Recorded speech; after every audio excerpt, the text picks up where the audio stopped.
इतने कॉल्स, इतने सारे कॉन्ग्रेचुलेटरी मैसेजेस जो आए हैं, सो ऑब्वियसली ओवरवेलमिंग है। मैं तो बस अपना पढ़ते गया एंड एग्जाम दे दिया तो आ गया। रैंक 1 का सपना मैंने ऐसे नहीं देखा था, पर हाँ ये जरूर था जो भी देना है अपना बेस्ट देना है। मैं कभी सोच के नहीं रखा था कि रैंक 2 आएगा मेरा।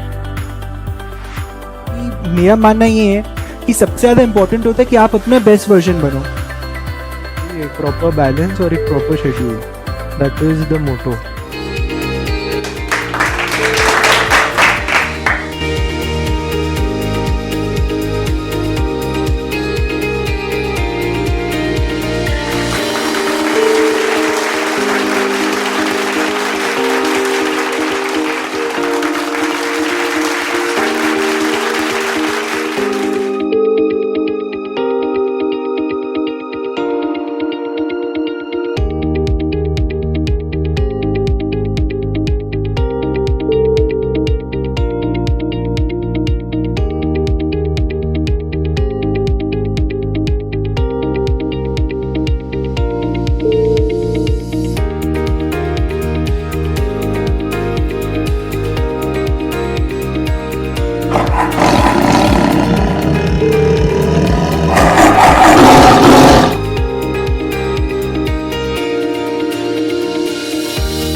Yes dear students, class 9 ICSE, आज हम स्टार्ट करेंगे चैप्टर नंबर 19। और चैप्टर नंबर 19 आपके लिए बहुत इम्पॉर्टेंट है क्योंकि क्लास 9 में जो अकाउंटेंसी स्टार्ट होगा ये स्टार्ट हो रहा है। आने वाले बहुत साल तक आपको अकाउंटेंसी पढ़ना है।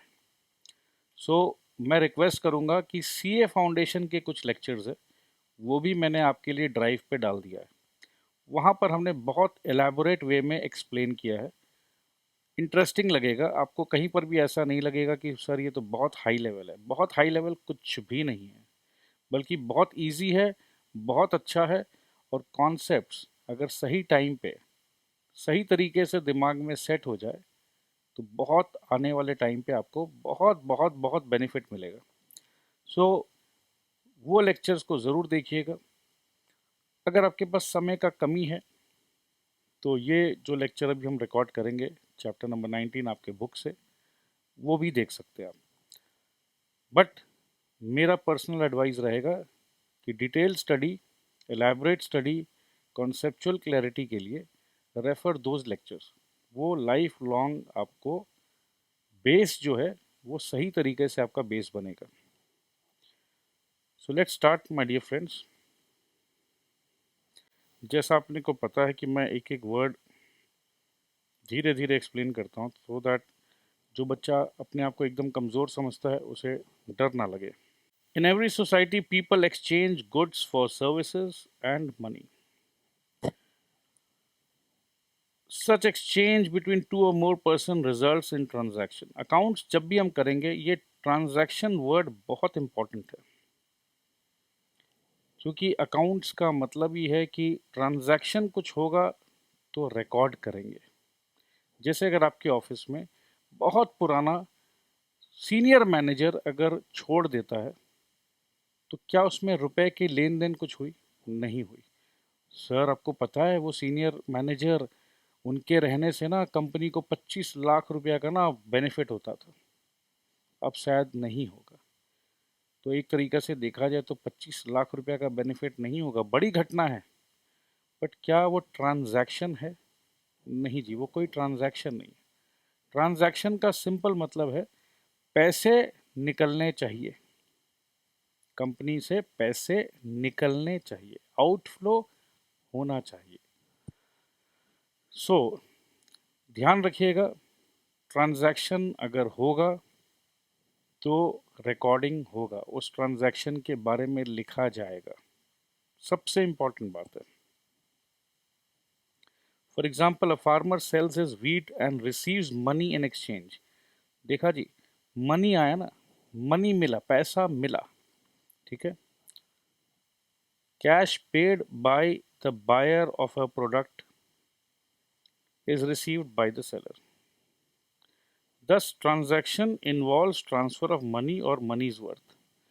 So, transaction किसे कहेंगे? जहाँ पैसा निकलेगा, of course, ऐसे तो पैसे देंगे नहीं हम, पैसे देंगे तो कुछ ना कुछ लेंगे, ठीक है। A systematic and written record, ध्यान दीजिएगा, बोल रहे हैं systematic and written record। System क्या बनाए? अब एक सिंपल सी बात है, अगर पैसे 1 तारीख है, आज लेट से 1 दिसंबर है, पैसे हमारी आज निकले, बाय बाय बोल दिया, ओके बाय मैं जा रहा हूँ, तो मैं बोला ठीक है तुम जाओ, बट मैंने जो बहुत बढ़िया चॉकलेट खरीदा है वो मेरे पास आएगा, तो ट्रांजैक्शन हो गया। इसका मतलब सिंपल है, मैंने चॉकलेट खरीदा, पैसे चले गए। 1 तारीख को चॉकलेट खरीदा, 5 तारीख को दवाई खरीदा, 10 तारीख को स्कूटर खरीदा, 15 तारीख को गाड़ी खरीदा। अब सिस्टम क्या बोलता है, आप 1 तारीख को पहले लिखें या 15 तारीख को पहले लिखें? तो सिस्टम तो यही बोलता है भैया डेट वाइज लिख लो, तो डेट वाइज लिख लो, पहले जो 1 तारीख आया पहले लिखो, 2 तारीख को बाद में लिखो, सिंपल सी बात है ना। तो चलो जो भी बात है, हमने सिस्टम बना लिया। ऐसा भी सिस्टम बना सकते हैं कि भाई नहीं हम बाद में पहले लिखेंगे, जिसको जो समझ में आए, बट लॉजिकली तो यही होता ना, 1 2 3 4 5, तो सिस्टम बन गया। और रिटर्न रिकॉर्ड है, रिटर्न रिकॉर्ड है ऑफ ऑल ट्रांजैक्शन। ध्यान दीजिए, जब हम अकाउंट्स करेंगे, 5 तारीख को ना दवाई का तो हमने लिखना ही भूल गए, तो इस महीने कितना खर्च हुआ, अगर हम दवाई का रिकॉर्ड नहीं लिखेंगे, जिसमें 22,000 रुपए का दवाई आया था, तो हमारी धर्म पत्नी बोल रही है अरे सुनिए जी, इस महीना सिर्फ और सिर्फ 84,000 रुपीज खर्च हुआ है। मेरे को लग रहा था कि कहीं ना कहीं 1 लाख रुपए तो क्रॉस हो ही चुके हैं। बाद में पता चला कि 5 तारीख को जो दवाई आई थी 22,000 रुपए की, धर्म पत्नी जी ने नहीं लिखा, तो मिस आउट हो गया। तो इसीलिए ऑल ट्रांजैक्शंस, ठीक है, जितने भी ट्रांजैक्शन हैं सबको सिस्टमैटिक और लिखना ज़रूरी है, ठीक है। तो मेरे ख्याल से अकाउंट्स जब आप पढ़ना स्टार्ट कर रहे हो, जो मैंने अभी बताया है, ये सबसे इम्पॉर्टेंट बात मैंने बताया है। अगर यहाँ पर हम भूल करते हैं तो दोस्तों, जब हम अकाउंट्स लिखते हैं तो उसे कहते हैं जर्नल। लिखने का प्रोसेस को कहते हैं जर्नल। आने वाले कुछ चैप्टर में आपको सिखाएंगे जर्नल एंट्री, ठीक है। जर्नल का मतलब वैसे देखा जाए तो जर्नल का मतलब, ये इंग्लिश का शब्द है, जर्नल का मतलब एक सिंपल किताब बोल दो, बुक, ठीक है। तो बुक्स में लिखते हैं तो बुक एंट्री किया क्या नहीं किया, बुक्स में एंट्री किया क्या नहीं किया, ठीक है। अब अगर जर्नल में एंट्री करना भूल गए, जर्नल से हम एंट्री देखकर बनाते हैं लेजर। अगर कोई चीज़ मेरे इस बॉक्स में है ही नहीं तो यहाँ से यहाँ ट्रांसफ़र हो भी तो नहीं सकता। तो जर्नल अगर गलत है तो लेजर गलत है। लेजर से हम बनाते हैं ट्रायल बैलेंस, ठीक है, आगे सीखेंगे। ट्रायल बैलेंस से हम बनाते हैं profit and loss and balance sheet. तो अगर हम लिखना भूल गए तो सब कुछ मिस आउट हो जाएगा। अगर हमने हमारे बर्थडे पार्टी के लिस्ट में, इनविटेशन लिस्ट में, अगर हमने शीला को बुलाया ही नहीं तो शीला वेज पकौड़े भी मिस कर जाएगी, आइसक्रीम भी मिस कर जाएगी, सब कुछ मिस कर जाएगी। अरे वो गुट्टू का इतना बढ़िया डांस भी मिस कर जाएगी। अगर जर्नल में नहीं है तो भैया ऑफ कोर्स सब कुछ आगे होना नहीं है। तो ये बहुत इंपॉर्टेंट है। So all transactions is necessary because no individual can remember all the transaction. दिमाग पे लोड देने का नहीं, समझे क्या? शांति से जर्नल बनाने का रे भाई, जर्नल में लिखने का, भूल जाने का। एक बार जर्नल में लिखा उसके बाद याद न करने की कोई दरकार नहीं। मैं तुम्हें भूल जाऊं ये हो नहीं सकता, और तुम मुझे भूल जाओ ये मैं होने नहीं दूंगा।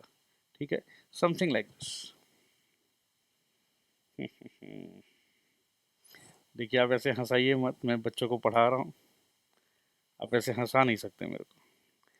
वैसे माय डियर स्टूडेंट्स, हंसते हंसते पढ़ाई करना चाहिए, स्ट्रेस लेना नहीं चाहिए। ठीक है, खैर अभी तक तो आपको पता चल ही गया होगा कि सर ऐसे ही पढ़ाते हैं और ऐसे ही पढ़ाएंगे हम, कोई बात नहीं। सो आ गए हम मीनिंग ऑफ अकाउंटिंग में। मीनिंग ऑफ अकाउंटिंग, टिंग टिंग टिडिंग टिडिंग। ठीक है, तो टिंग टिडिंग टिडिंग मतलब दिमाग में घंटी बजा लो भैया, अकाउंटिंग का मीनिंग पढ़ने आ गए। Accounting means keeping an account of money. किसका अकाउंट रखने का रे? मैं कितना मर्डर किया है क्या उसका अकाउंट रखोगे? हैं? पप्पू पेजर को कैसे मारा आपने? ओ माय गॉड सर, मज़ा आ गया। हंसा हंसा के मारा, जलेबी खिला के मारा। तो पप्पू पेजर को कैसे मारा उसका पूरा हिसाब है मेरे पास। नहीं जी नहीं, पैसे का हिसाब रखना है, पैसे का। Accounting means giving an account of money received and money spent. पैसा कितना आया, पैसा कितना गया। ठीक है, और कुछ डेफिनेशन है। अकाउंटिंग इज द साइंस, बधाई हो सर, मगर हमने तो साइंस लिया ही नहीं सर, हमने तो साइंस छोड़कर अकाउंट्स लिया, और अकाउंट्स लेने के बाद आज पता चला कि अरे अकाउंट्स तो साइंस है। तो मैं भी अपने बच्चों, जो मेरे साइंस वाले जो स्ट्रीम के बच्चे हैं, मेरे फ्रेंड्स हैं, हम उनको जाके बोलेंगे अरे हम भी साइंस वाले स्टूडेंट हैं। ऐसा कुछ बोल रहे हो? नहीं नहीं, अकाउंटिंग इज द साइंस। कैसा साइंस है? Of recording. कैमरा से रिकॉर्ड करने का क्या? नहीं रे भाई, लिखने का। लिखने को भी रिकॉर्डिंग कहते हैं। रिकॉर्डिंग के बाद classifying, classifying business transactions and events. So it's transaction नहीं, इवेंट्स को भी। अब सर ये इवेंट्स क्या होता है? ट्रांजैक्शन का जो इफेक्ट है, ठीक है, ट्रांजैक्शन किया, ट्रांजैक्शन किया, ट्रांजैक्शन किया, लास्ट में आया प्रॉफिट, उसे कहते हैं इवेंट। ठीक है, तो अकाउंट्स में ट्रांजैक्शन रिकॉर्ड करते हैं, करते करते करते करते फाइनली इवेंट आता है, उसे भी रिकॉर्ड करते हैं। Primarily of a financial character. देखो भैया, मैंने पहले ही बता दिया था, हमारे हरि प्रसाद जी जो बहुत ज़बरदस्त दिमाग के सीनियर मैनेजर है, हमारे हरि प्रसाद जी अब 65 साल के हो गए हैं, उन्होंने रिटायरमेंट ले लिया है। उनकी 5वीं बीवी के साथ वो हनीमून में जाना चाहते हैं। तो देखो वो उनका पर्सनल मैटर है, अल्टीमेटली वो अब हमारे साथ नहीं है। तो क्या वो फाइनेंशियल कुछ निकला, आया जगह? नहीं, कुछ नहीं हुआ सर, टाटा बाय बाय हुआ। तो ये ट्रांजैक्शन है ही नहीं, तो फाइनेंशियल कैरेक्टर नहीं है। अब उनका कैरेक्टर के बारे में आप जो भी सोचो वो अलग बात है। ठीक है, and the art of making significant summaries, analysis and interpretations of those transactions and events and communicating the results to persons who must make decisions or form judgments. So दोस्तों, अपने पहले क्या करेंगे? रिकॉर्ड करेंगे। ठीक है, यहाँ देखो रिकॉर्ड करेंगे, उसके बाद क्लासीफाई करेंगे, ठीक है, उसके बाद बेसिकली हम लोग समराइज करेंगे, फिर एनालाइज करेंगे, फिर इंटरप्रेट करेंगे। तो इतने सारे काम हम लोग करते हैं, सारे ट्रांजैक्शन एंड इवेंट्स के। और सब कुछ करने के बाद सबको भेज दो। मेरे कंपनी के अकाउंट्स में तुम्हें इंटरेस्ट है, तुम बैंक हो, तुम जानना चाहते हो, ठीक है लो। अच्छा, तुमसे हमने लोन लिया था, तुम भी जानना चाहते हो हमने कैसा काम किया, ये लो हमारा बैलेंस शीट, ठीक है। सो कम्युनिकेट करना the results to persons who must make decisions और फॉर्म जजमेंट्स। सर बाहर कंपनी आपकी है सर, बैलेंस शीट आप दे रहे, वो कैसा डिसीजन लेंगे, ये आपके मन में सवाल आना चाहिए। अरे भैया देखो, बैंक से आप पैसे लेते हो, बिजनेस करने के लिए लोन लेते हो बैंक से, तो बैंक को पता होना चाहिए कि आप कैसा काम कर रहे हो, पैसे डुबा रहे हो या पैसा तैर रहा है या पैसा उड़ रहा है, ठीक है। जो सप्लायर है, लेट से आप अच्छा लेदर बैग बनाते हो, लेदर जैकेट बनाते हो, तो लेदर सप्लायर जो आपको जो लेदर देता है, करोड़ रुपया का लेदर दे दिया आपको, 1 करोड़ का, उसे पता तो होना चाहिए प्रॉफिट में है या लॉस में है, बैलेंस शीट देख के पता चलेगा, ठीक है। सो इस प्रकार से वो जजमेंट लेंगे कि आगे आपके साथ काम करना है या नहीं करना है, तो आपके बैलेंस शीट से वो जजमेंट लेंगे।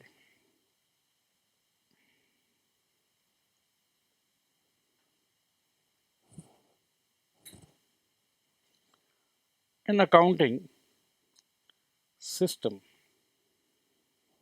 सिस्टम का जब हम बात करते हैं तो कहीं इनपुट होगा, कहीं प्रोसेस होगा और कहीं आउटपुट होगा। Means of collecting, summarising, analysing and reporting in monetary terms information about the business. So output क्या है, वो रिपोर्ट है। इनपुट क्या है, वो ट्रांजैक्शन है। बाकी प्रोसेस क्या है, प्रोसेस यही है, एनालाइज करना, समराइज करना, क्लासीफाई करना, कलेक्ट करना, ठीक है। सो अकाउंटिंग को एक सिस्टम का रूप भी दे सकते हैं। अकाउंटिंग इज द प्रोसेस, ठीक है। पहले सिस्टम बताया, सिस्टम में इनपुट, प्रोसेस एंड आउटपुट। अब प्रोसेस के ऊपर जोर है, ये जो डेफिनेशन है ये प्रोसेस के ऊपर जोर दे रहा है।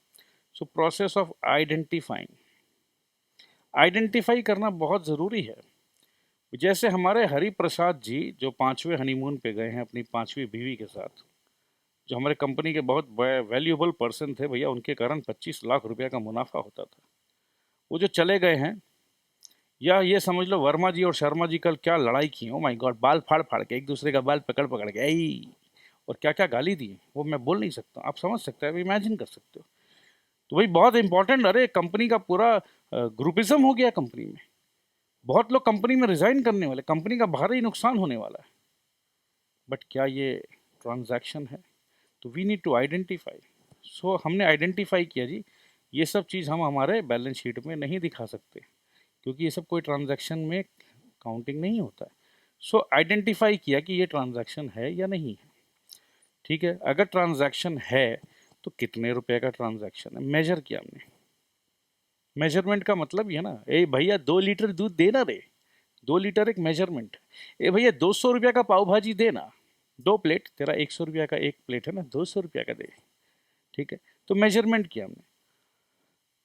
And communicating economic information to permit inform judgements and decisions by the users of accounts. देखो अलग अलग लोगों ने अलग अलग डेफिनेशन दिया, तो ये कोई भी डेफिनेशन पूरी नहीं है, ठीक है। मगर ये AICPA का जो डेफिनेशन अभी पढ़ेंगे, ये मोर और लेस सबसे बेटर डेफिनेशन है।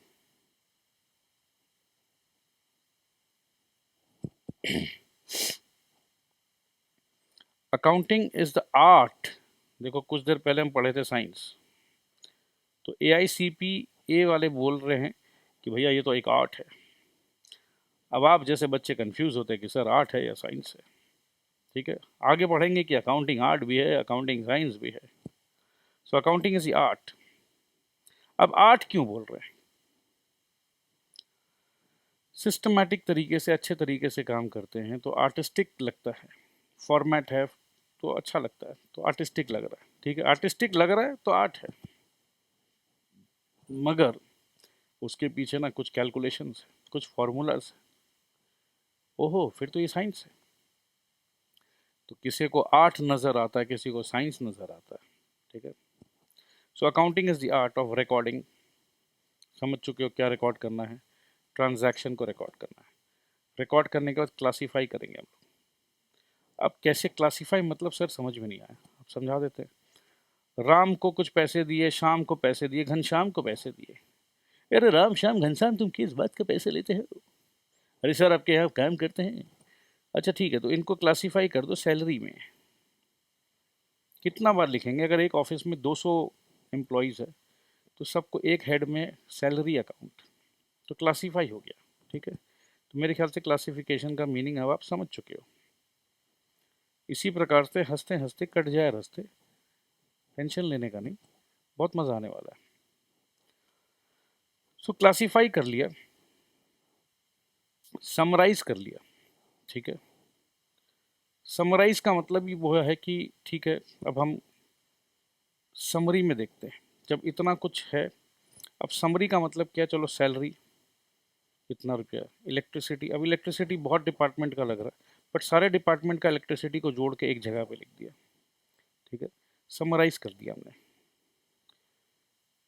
कहने का मतलब यह है कि अगर 1000 एम्प्लॉयज़ है और 10 डिपार्टमेंट है, बहुत सारे खर्चे हैं, उन सबको अगर मेरे को एक पेज में लाने का है कि एक पेज में ही मेरे को सब कुछ समझ में आ जाए कि सैलरी का इतना खर्चा है, कुछ नए एसेट्स खरीदे उसका ये खर्चा है, तो एक पेज में अगर आ जाए तो ये समराइज्ड ही हो सकता है ना जी। जैसे हिंदी मूवी देखो, बोला यार 5 मिनट में बता दो क्या हुआ, तो 5 मिनट में आप बता दोगे उसको उससे प्यार था, बट उसको उससे प्यार था, तो जिसको जिससे प्यार था उसको वो मिला नहीं, तो आपस में झगड़ा हुआ और एक का मर्डर हो गया, एक को जेल हो गया, बस हो गया, फिल्म ख़त्म। बीच में थोड़ा से गाना वाने हो गए, थोड़ा सा, तो आप अरे यार कुछ समझ में नहीं आया, ठीक से समझाया नहीं तो नहीं समझ में आया। ठीक है, तो ठीक से समझाने का मतलब क्या है? आप एक एक बात को रिकॉर्ड करो, क्लासीफाई करो, फिर समराइज करो। ठीक है, इन अ सिग्निफिकेंट मैनर। देखो जी, अगर मैनर सिग्निफिकेंट नहीं है तो समझ में नहीं आएगा। तो सिग्निफिकेंट मैनर मतलब प्रोसेस, सिस्टम सब सही रहना चाहिए।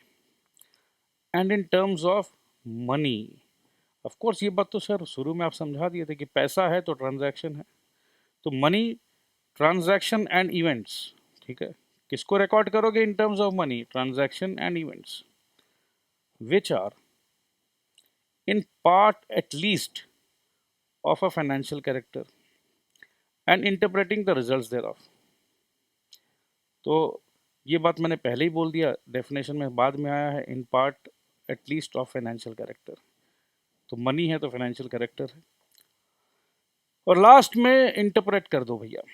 ठीक है, तो ये हो गया American institute of certified public accountants का डेफिनेशन। सो अब इतने सारे जो डेफिनेशन हमने पढ़े हैं, उसको पढ़कर आपको क्या समझ में आया, अब उसके बारे में चर्चा होगा। तो चर्चा करने से पहले थोड़ा सा रीडिंग आप लगाइए, फिर हम और आप मिलकर चर्चा करते हैं। Thank you so much. So dear students, continue करते हैं। The above definitions reveal the following salient features of accounting. Definition पढ़ लिया, अब उसी डेफिनेशन को थोड़ा सा और इंट्रोस्पेक्ट करेंगे हम लोग। ठीक है, करते हैं। Art as well as science. तो डेफिनेशन पढ़ते समय हमने बताया था जिसे आर्ट लगे किसी को साइंस लगे, तो दोनों है जी। Accounting is both an art and science. It is the art of correctly recording the day-to-day business transaction. ठीक है, day to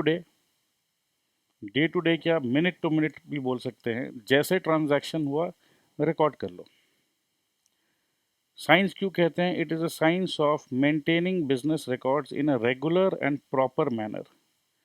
regular and proper, ठीक है, so as to ascertain the business results easily and correctly। कहने का मतलब ये है कि जहाँ पर कुछ तो साइंस है उसके पीछे, कुछ तो मैथमेटिक्स है, ठीक है। Accounting is a science because record is maintained according to some fundamental principles. अब आए दोस्त, कुछ प्रिंसिपल्स है अकाउंटिंग को जो रिकॉर्ड करते हैं, कैसे रिकॉर्ड करेंगे, कुछ उसके पीछे क्या कुछ लॉजिक है क्या, कुछ प्रिंसिपल्स है क्या? अगर है तो वो कहीं ना कहीं एक प्रकार का साइंस हो गया।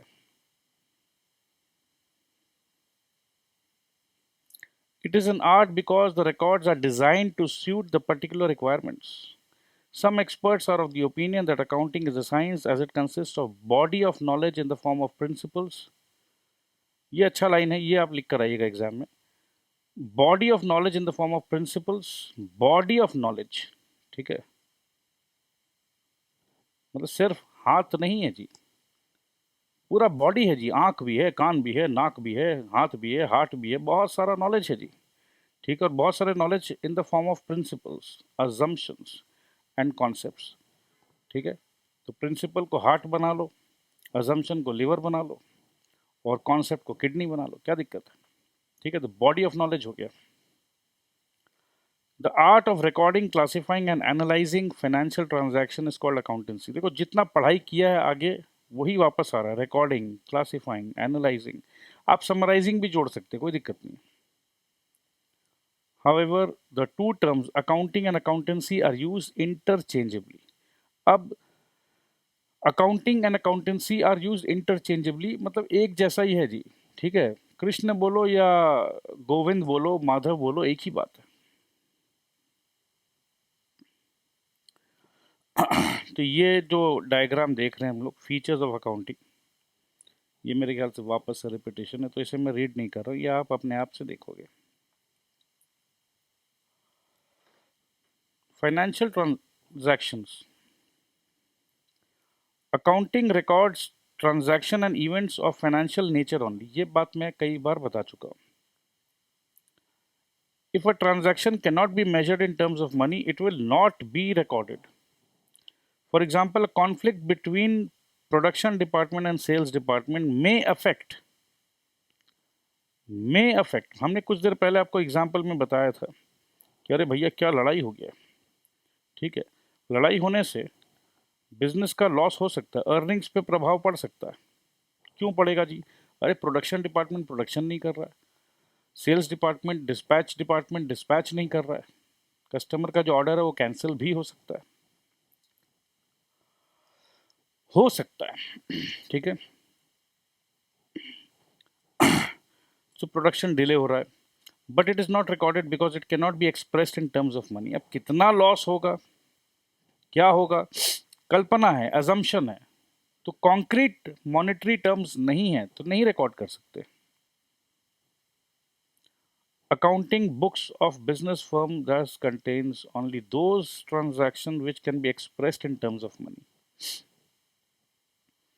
अब समझ लो इनके झगड़ा के वजह से आपको 10,000 रुपया पेनल्टी देना पड़ा, तो क्या ये ट्रांजैक्शन है? बिल्कुल है सर, क्योंकि हम इसे मॉनेटरी टर्म्स में रिकॉर्ड कर पा रहे हैं sir.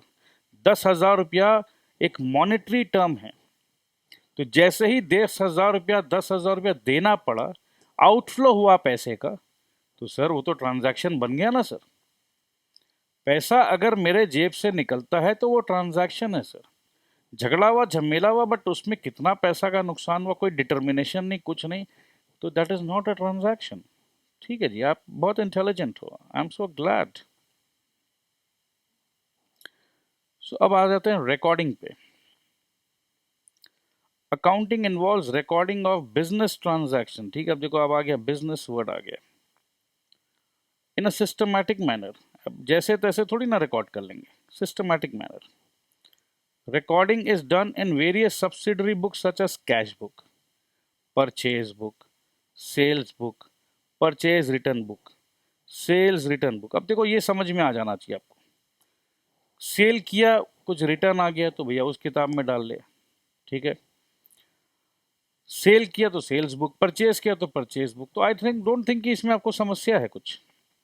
The number of subsidiary books To be kept depends upon the nature and size of the business. Of course, business के ऊपर डिपेंड है. छोटा सा बिजनेस 10 किताब क्यों लिखेंगे, एक ही किताब में अलग अलग थोड़ा सा पेज छोड़ के कर लेंगे. बट बड़ा बिजनेस है तो ठीक है. Classifying. Classifying means the process of grouping the entries or transaction of one nature at place. This is done by opening accounts in a book called ledger, which contains all the accounts of the firm. Similar transactions relating to a particular account for a given period, given period generally जो होता है ना, ये हम लोग 1 साल का recording करते हैं, 1 अप्रैल से 31 मार्च, ठीक है, are recorded at one place in the ledger. अब ये लेजर मंथली भी हो सकता है. अगर हम 1 महीने का अकाउंट्स बना रहे हैं तो 1 महीने का लेजर देख लो. For example, all transactions involving receipts and payments of cash are recorded in the cash account. Receipts and payment, कुछ पैसा रिसीव किया, कुछ कैश रिसीव किया, कुछ कैश दिया, तो कहाँ रिकॉर्ड करेंगे? अरे sir, of course sir, cash account में रिकॉर्ड करेंगे. कैश अकाउंट मतलब हो गया, जब हम लिखते हैं कैश अकाउंट, ये वर्ड अकाउंट का मतलब है ये लेजर का बात कर रहे हैं, ठीक है, लेजर. आगे पढ़ोगे कि कैश बुक जो है वो अपने आप में ही लेजर है.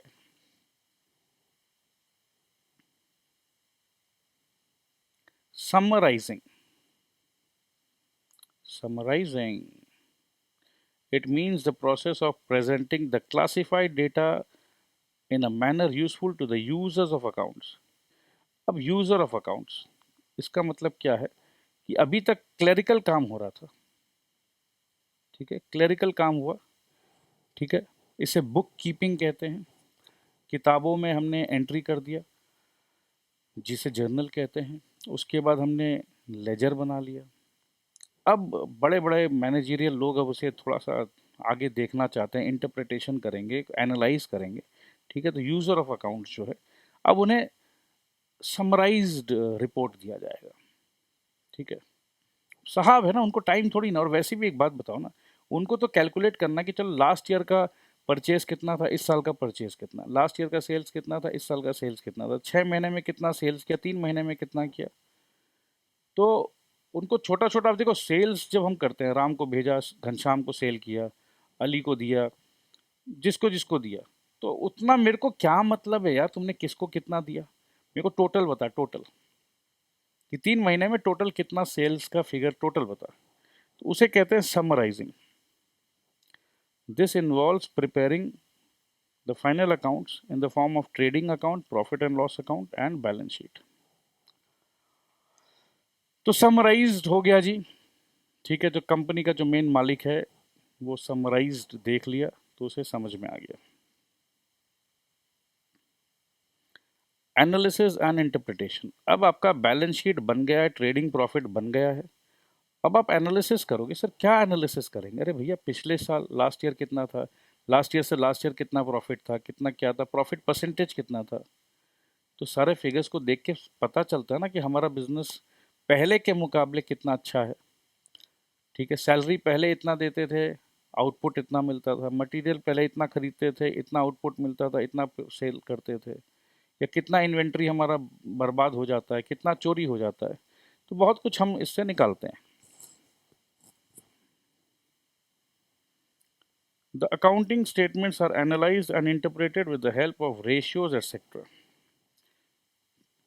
Ratios आप लोग मैथमेटिक्स में किए हैं, ठीक है. किसी दो वेरिएबल को जब कंपेयर करते हैं तो रेशियो कहते हैं. Such analysis helps the management and others to judge the performance and financial position of the business. तो एनालिसिस करने का मतलब ही क्या होता है कि भैया परफॉर्मेंस देख लो, ठीक है, फाइनेंशियल पोजीशन देख लो, पहले से अच्छे हैं या पहले से खराब है, जो देखना है देख लो. खुला किताब है, सब कुछ आपके सामने है. Meaning of book keeping. अभी हमने थोड़ी देर पहले कहा था बुक कीपिंग मतलब जो क्लर्क लेवल के जो लोग जो काम कर रहे हैं, ठीक है, चार्टर्ड अकाउंटेंट्स नहीं, जूनियर लोग जो काम कर रहे हैं. Book keeping is the art of recording business dealings in a set of book. Bookkeeping is the science and art to correctly recording in books of accounts all those business transactions that result in transfer of money or money's worth. कहने का मतलब यह है कि simply put book keeping का मतलब है transaction को रिकॉर्ड कर लो, क्लासीफाई कर लो, ठीक है। Book keeping is the art of recording in the books of accounts the monetary aspect of commercial and financial transactions. एक ही बात हो रहा है। बुक कीपिंग का व्यू है permanent record of them showing the effect on wealth. ये थोड़ा सा डिटेल डेफिनेशन आ रहा है कोलर साहब का। कोलर साहब का कहना है bookkeeping is a process of analyzing, classifying and recording transaction for the purpose of providing a means। ये हमने क्या किया, हमने एनालाइज किया, ठीक है, क्लासीफाई किया, रिकॉर्ड किया। हालांकि पहले रिकॉर्ड करते हैं हम लोग, फिर क्लासीफाई करते हैं, फिर एनालाइज करते हैं। यहाँ रिवर्स लिखा हुआ, I don't know why. by which an enterprise may be conducted in an orderly fashion and establishing a basis for recording and reporting the financial affair of the enterprise and the result of its operation। तो दोस्तों बात एक ही हो रहा है। कहने का मतलब ये है कि भाई अगर 10 लोग या 1 करोड़ लोग आसमान में देखें और वो क्या बोलेंगे, वो तो चंदा मामा है। कोई चंदा मामा बोलेगा, कोई मून बोलेगा, कोई चांद बोलेगा, बट बोलेगा तो वही। तो कुल मिला के अगर आप कॉन्सेप्ट को समझ जाते हो ना, तो ये सब डेफिनेशन किसने क्या बोला वो आपको रटना नहीं पड़ेगा। तो मेरा कोशिश हमेशा से यही रहा है कि आपको रटना ना पड़े, कॉन्सेप्ट को समझ जाओ, तो दिल से जो भी लिख कर आओगे दोस्त, पूरा नंबर मिलेगा आपको। सो बुक कीपिंग अल्टीमेटली है क्या?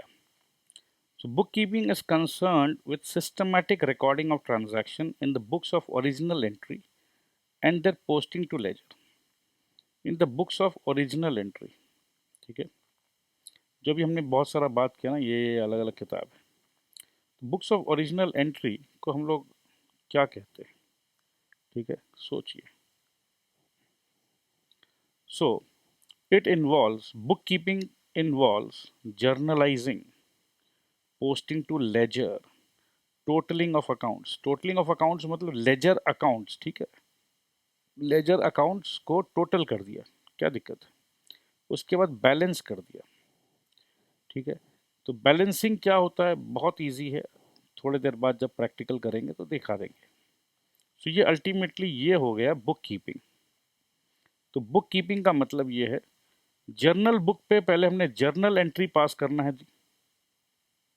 जर्नल एंट्री हम लोग सीखेंगे, जर्नल एंट्री के बाद उसे लेजर में कन्वर्ट करना है। लेजर जर्नल एंट्री से ही, जैसा आपने जर्नल बनाया है, अगर ये जर्नल एंट्री अगर आपने गलत बना दिया तो लेजर भी गलत बनेगा, ठीक है, तो टोटल भी गलत आएगा।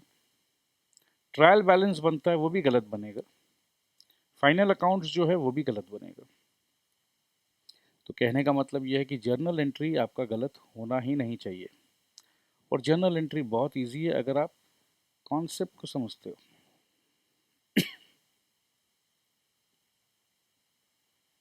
The work of bookkeeper is clerical in nature and he requires knowledge of double entry principles। तो ये बात भी क्लियर है जी।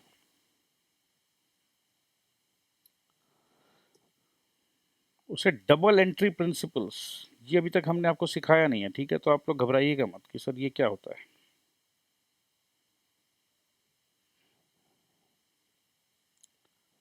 Accounting begins where book keeping ends, ये बहुत इंपॉर्टेंट है। तो बुक कीपिंग कहाँ एंड हो रहा था?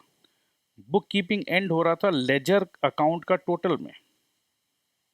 लेजर अकाउंट का टोटल कर दे भैया तुम लोग, ठीक है। घर पे जैसे मम्मी बोलती है कि देखो तुम सब्जी काट दो, पाव भाजी बनाना, अलग अलग शिमला मिर्ची, गाजर, बीन्स, ठीक है, सब्जी काट के रखो। उसके बाद उसे कैसे छौंक लगाना है, क्या करना है, कितना घी, कितना बटर, कितना काजू बादाम, कैसे कैसे मिलाना है, कितना देर करना है, वो मैं देख लूँगी, ठीक है।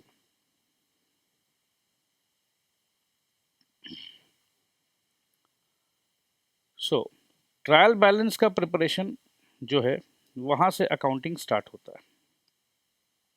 Preparation of trading and profit and loss account, preparation of balance sheet, making rectification and adjustment entry. कुछ गलती तो हो ही सकता है ना, कोई दिक्कत नहीं, गलती करेंगे उसको ठीक कर देंगे।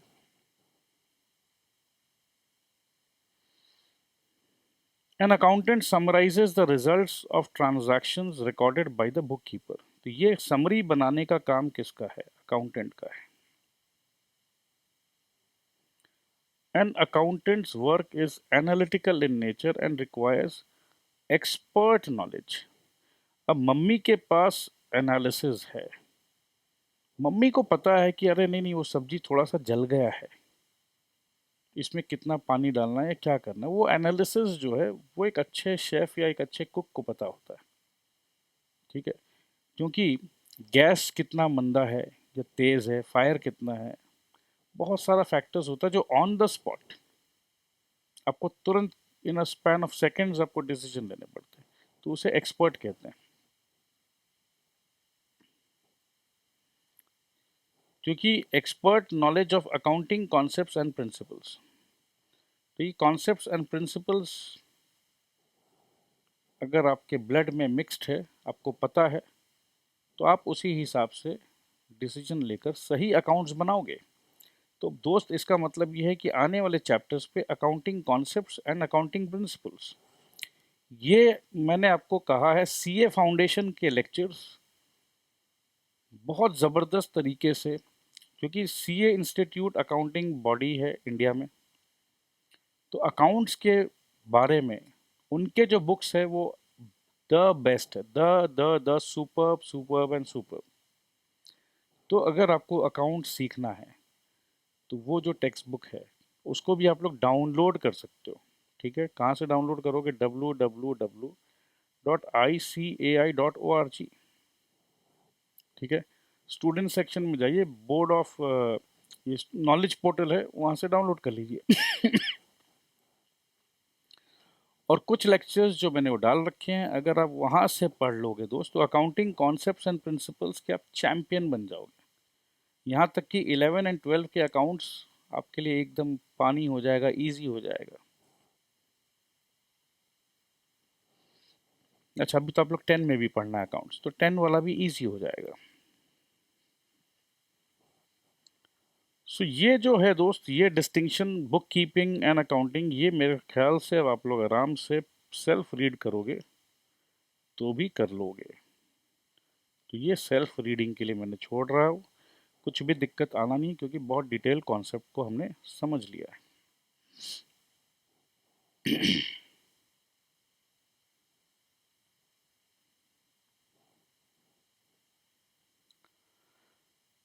बोल रहे हैं कि book keeping and accounting are however complementary to each other. Complementary to each other, भाई देखो, सब्जी काटेंगे नहीं तो पाव भाजी बनेगा कैसे? तो इतना सही बात है। Book keeping provides the basis for accounting because analysis and interpretation are not possible until the transactions are recorded. Of course, सब्जी नहीं है तो पाव भाजी बन ही नहीं सकता, तो ये इतना सही बात है। But without accounting book keeping is meaningless. अब वही बात है, अगर फाइनली सब्जी काट के रख दिए हैं और उसका हम पाव भाजी नहीं बनाए तो सब्जी पड़े पड़े बेकार हो जाएगा। तो सब्जी अलग अलग कटा है, बट उसको किस मात्रा में कैसे कब सेकना है, क्या करना है, मिक्स वेजिटेबल बनाना है या जो भी करना है, ठीक है। Because मियर recording of transaction does not show the results. Result क्या है? सब्जी का रिजल्ट क्या है भैया? कच्चा सब्जी पड़ा हुआ है बट उसका क्या टेस्टी वेजिटेबल फ्राई बना है, ठीक है। सो ये ज़रूरी है। Results of business, accounting is a generic term and book keeping is an essential part. Of course अगर छेना खाना है तो दूध तो चाहिए, घी चाहिए तो दूध तो चाहिए, ठीक है। सो दूध क्या है? बुक कीपिंग है। Objectives of accounting, the main objectives of accounting are as follows: to maintain records of business, of course, accounts बना किस लिए रहे हैं?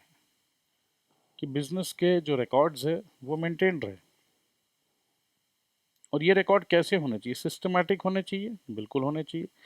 अप टू डेट रिकॉर्ड होना चाहिए, up to date. Up to date का मतलब क्या है कि आज का तारीख कितना है, लेट्स से आज का तारीख है 31 दिसंबर, तो up to date, up to 31 दिसंबर, अप टू 31 आज का डेट तक का मेरा पूरा का पूरा ट्रांजैक्शन रिकॉर्डेड है।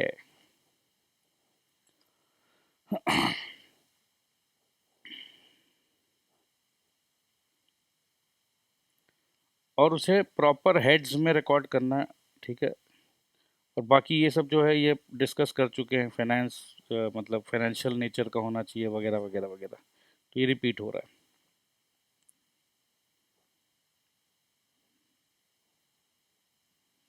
बाकी आप रीड करोगे दोस्त। सेकंड पॉइंट है calculation of profit and loss. Books of accounts बना रहे हैं, बुक कीपिंग कर रहे हैं। बुक कीपिंग में क्या होता है, जर्नल एंट्री, लेजर, उसके बाद अकाउंटेंट जो है पूरा उसको ट्रायल बैलेंस बनाता है, प्रॉफिट एंड लॉस बनाता है, प्रॉफिट एंड लॉस बनाता है। हाँ, तो प्रॉफिट एंड लॉस अकाउंट बनाते के साथ प्रॉफिट हुआ क्या लॉस हुआ वो कैलकुलेशन हो जाता है। तो सेकंड पॉइंट इंपॉर्टेंट है, calculation of profit and loss, ठीक है। प्रॉफिट एंड लॉस को हम लोग नेट रिजल्ट भी बोलते हैं कि भैया इतना काम किया, इतना मेहनत किया, फाइनली हुआ क्या, रिजल्ट क्या आया, तो नेट रिजल्ट। नेट क्यों बोलते हैं, भैया गया 2 करोड़ रुपया मगर आया 2.5 करोड़ रुपया, सिंपल लगा बात। अरे वाह, फिर तो नेट रिजल्ट 50 लाख प्रॉफिट है, ठीक है। तो इस प्रकार से हम लोग सजाते हैं। ये तो मैंने आपको बस वन लाइनर में बताया, बट क्या वन लाइनर में होता है, नहीं नहीं, उसको पूरा डिटेल बताओ। 2 करोड़ गया तो कहाँ गया, कैसे गया, किस किस किस हेड्स में गया।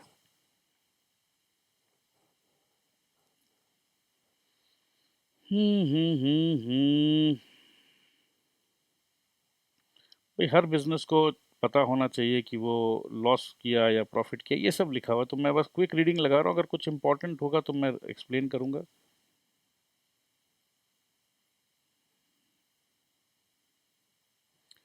तो देखो ये प्रॉफिट एंड लॉस का बता रहे हैं कि ये प्रॉफिट एंड लॉस है। इस साइड समझ लो इनकम है, इस साइड आपका एक्सपेंस है। तो अगर इनकम हुआ 5 लाख का, एक्सपेंस हुआ 2 लाख का, तो प्रॉफिट हुआ 3 लाख का। तो इजी है। तो प्रॉफिट एंड लॉस स्टेटमेंट में आपको एक और चीज मिल जाता है, about opening and closing stock of goods, purchases, sales and other significant factors leading to the profit and loss.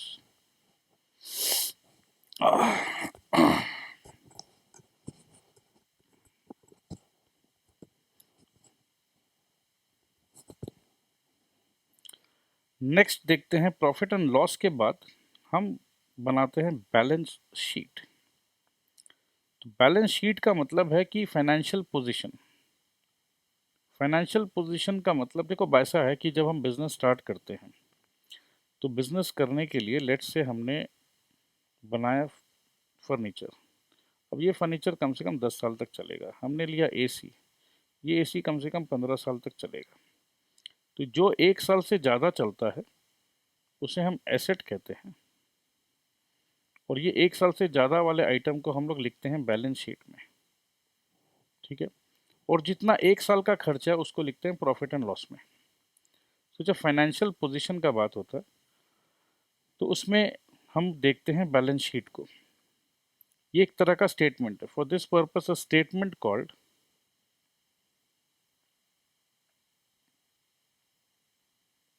Balance sheet is prepared. It shows the assets, liabilities, and capital of the firm. A doctor can know the health of the person by feeling his pulse. Similarly, one can know the financial health of a firm by looking at the balance sheet. If the assets exceed liabilities, the firm is solvent. Otherwise, it is insolvent. अब ये थोड़ा सा समझाना पड़ेगा, और कोई खास बड़ी बात नहीं है इसमें। एसेट एंड लायबिलिटी का बात हो रहा है।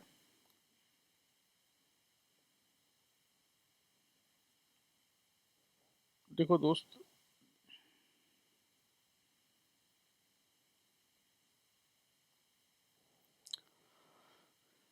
मैं ये चाहता हूं कि डबल एंट्री सिस्टम का आपको लेक्चर जो मैंने सीए के बच्चों के लिए बनाया है, वो अगर आप देखोगे तो बेटर रहेगा। और यहाँ मैं आपको शॉर्ट में समझाने का चेष्टा करता हूँ। जैसे हमने बिजनेस स्टार्ट किया 10 लाख रुपए से, तो यहाँ हम लिखते हैं कैपिटल 10 लाख, और बैंक में हमने पैसा डाला तो हमने लिख दिया 10 लाख। अब ये हो क्या रहा है, ये जो अकाउंट्स जो बन रहा है, इसमें एक कॉन्सेप्ट होता है सेपरेट लीगल एंटिटी। समझ लो अमिताभ बच्चन प्रोपराइटर है, बट बिजनेस का नाम अमिताभ बच्चन ने दिया है। इस बिजनेस का नाम अमिताभ बच्चन ने दिया है mister Natwarlal. Mister Natwarlal. So company का नाम, ऑर्गेनाइजेशन का नाम है मिस्टर नटवरलाल। सो मिस्टर नटवरलाल और अमिताभ बच्चन के बीच में बातें चल रही है। सो अमिताभ बच्चन बोलते हैं, अरे नटवरलाल, तुम्हें मालूम मैंने तेरे को 10 लाख रुपए दिए। हाँ। सो नटवरलाल भी बोलता है, बिग बी एकदम भी चिंता मत करिएगा, आपके 10 लाख मेरे पास है, मैं उसे कर्ज की तरह, ये मेरा फर्ज है बिग बी, मैं आपका बहुत बड़ा फैन हूं बिग बी, आपका 10 लाख रुपया मेरे माथे पे एक बोझ है, तो एकदम भी घबराइएगा मत, मैं ये पैसे आपको लौटाऊंगा। ठीक है। तो मिस्टर बिग बी, क्योंकि ये आपके पैसे हैं, तो मैं आपके पैसों का नाम देता हूं कैपिटल, क्योंकि आप कैप्टन हो बिग बी, तो कैप्टन से पैसा लिया मैंने। ठीक है। तो बिजनेस मिस्टर नटवरलाल कर रहा है, और सेपरेट लीगल एंटिटी कॉन्सेप्ट समझा रहा हूं मैं आपको।